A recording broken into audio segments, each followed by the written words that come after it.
Assalamualaikum warahmatullahi wabarakatuh. Perkenalkan, nama saya Kenisa Janusahra.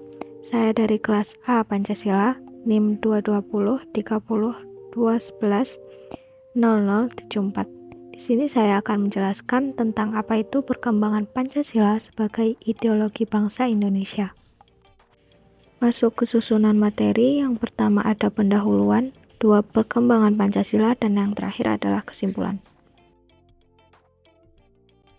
Pancasila sebagai pandangan hidup bangsa sebenarnya merupakan perwujudan dari nilai-nilai budaya milik bangsa sendiri yang diyakini kebenarannya. Pancasila adalah ideologi dasar bangsa Indonesia, yaitu sebagai nilai-nilai yang mendasari segala aspek kehidupan bermasyarakat di Indonesia. Sedangkan pengertian Pancasila sebagai ideologi negara adalah nilai-nilai yang terkandung di dalam Pancasila menjadi cita-cita normatif di dalam penyelenggaraan sebuah negara. Secara luas, pengertian Pancasila sebagai ideologi negara adalah visi atau arah dari penyelenggaraan kehidupan berbangsa dan bernegara di Indonesia, yaitu terwujudnya kehidupan yang menjunjung tinggi ketuhanan, nilai kemanusiaan, kesadaran akan kesatuan, berkerakyatan, serta menjunjung tinggi nilai keadilan. Masuk ke isi materi, yaitu perkembangan Pancasila sebagai ideologi bangsa. Keputusan bangsa Indonesia mengenai Pancasila sebagai ideologi negara tercantum dalam Ketetapan MPR tahun 1998 mengenai pedoman penghayatan dan pengalaman Pancasila dan penetapan tentang penegasan Pancasila sebagai dasar negara.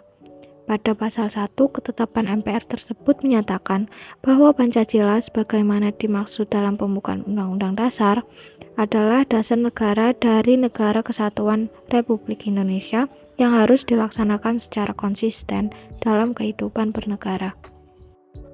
Pada awalnya, konsep Pancasila dapat dipahami sebagai common platform atau platform bersama bagi berbagai ideologi politik yang berkembang pada saat itu di Indonesia. Pancasila juga merupakan tawaran yang dapat menjembatani perbedaan ideologis di kalangan anggota PPRPKI.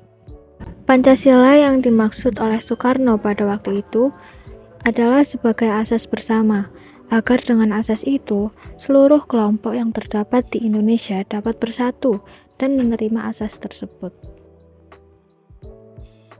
Menurut Adnan Boyong Nasution, telah terjadi perubahan fungsi Pancasila sebagai ideologi negara. Pancasila sebenarnya dimaksudkan sebagai platform demokratis bagi semua golongan di Indonesia. Perkembangan doktrinal Pancasila telah mengubahnya dari fungsi awal Pancasila sebagai platform bersama bagi ideologi politik dan aliran pemikiran sesuai dengan rumusan pertama yang disampaikan oleh Soekarno menjadi ideologi yang komprehensif integral. Ideologi Pancasila menjadi ideologi yang khas, berbeda dengan ideologi yang lain. Adapun perkembangan ideologi Pancasila dari masa ke masa akan saya bagi menjadi 3, yaitu masa Orde Lama, masa Orde Baru, dan masa Reformasi.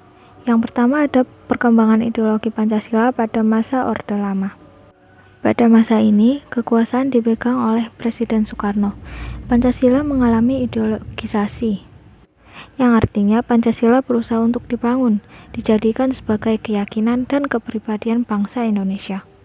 Pada masa ini pula, Pancasila dipahami berdasarkan paradigma yang berkembang pada situasi dunia yang ketika itu diliputi oleh kekacauan dan kondisi sosial budaya berada di dalam suasana transisional dari masyarakat terjajah menjadi masyarakat merdeka. Masa ini adalah masa pencarian bentuk implementasi Pancasila, terutama dalam sistem kenegaraan. Maka dari itu, pada masa ini Pancasila diimplementasikan dalam bentuk yang berbeda-beda. Pada masa ini pula, Presiden Soekarno membubarkan partai Islam terbesar di Indonesia, Partai Masyumi, karena dituduh terlibat dalam pemberontakan regional berideologi Islam.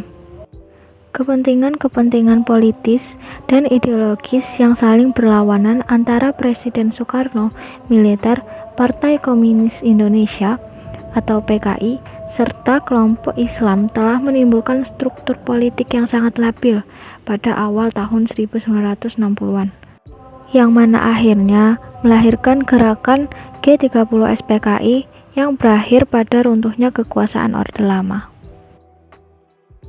Perkembangan ideologi Pancasila pada masa yang kedua yaitu masa Orde Baru. Munculnya G30 SPKI pada tahun 1965 telah meruntuhkan konfigurasi politik era demokrasi terpimpin yang bercorak otoritarian.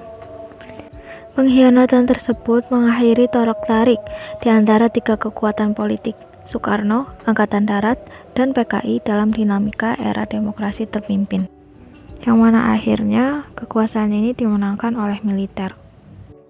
Kemudian dibersihkanlah unsur PKI dan pendukung Soekarno, yang mana DPR GR dan MPRS mulai mengadakan sidang-sidangnya sebagai lembaga negara.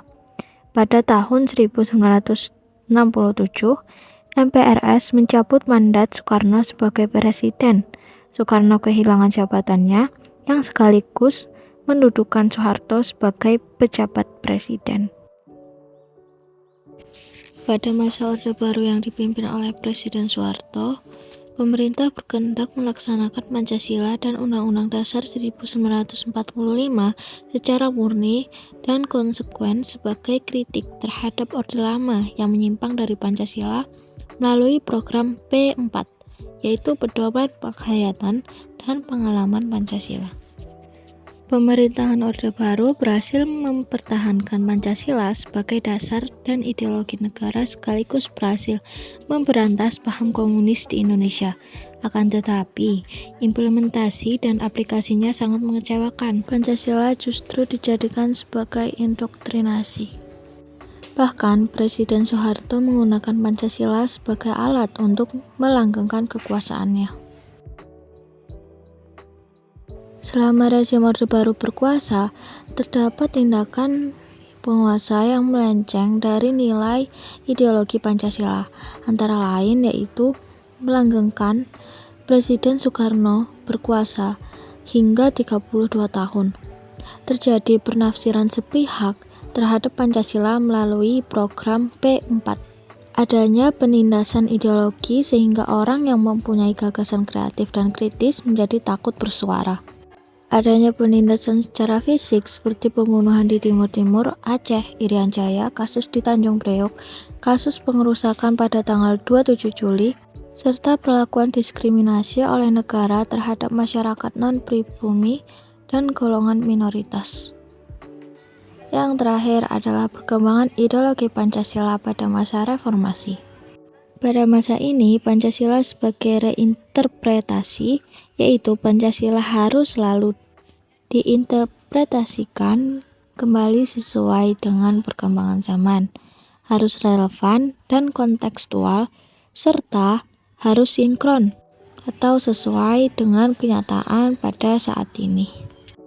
Namun, Pancasila pada era reformasi tidaklah jauh berbeda dengan Pancasila pada masa Orde Lama dan Orde Baru. Tetap ada tantangan yang harus dihadapi. Tantangan itu adalah korupsi, kolusi, dan nepotisme. Globalisasi juga menjadi tantangan tersendiri bagi bangsa Indonesia, karena semakin lama ideologi Pancasila semakin tergerus oleh liberalisme dan kapitalisme. Kesimpulannya adalah pada tiap-tiap masa ideologi Pancasila memiliki tantangan yang berbeda. Pada masa Orde Lama, yaitu pada masa kekuasaan Presiden Soekarno, Pancasila mengalami ideologisasi. Lalu pada masa Orde Baru, yaitu pada masa kekuasaan Presiden Soeharto, bangsa Indonesia kembali menjadikan Pancasila dan Undang-Undang Dasar 1945 sebagai dasar negara, yang mana lagi-lagi di situ terdapat penyelewengan kekuasaan. Lalu yang terakhir, di era reformasi ini, bangsa Indonesia dirasakan semakin jauh dari nilai-nilai luhur Pancasila. Rakyat Indonesia mengalami degradasi moral dan cenderung liberalis karena pengaruh globalisasi. Baik, jadi itulah penjelasan dari saya mengenai perkembangan ideologi Pancasila yang saya ambil sumbernya dari Google Scholar. Kurang lebihnya mohon maaf. Terima kasih sudah mendengarkan. Wassalamualaikum warahmatullahi wabarakatuh.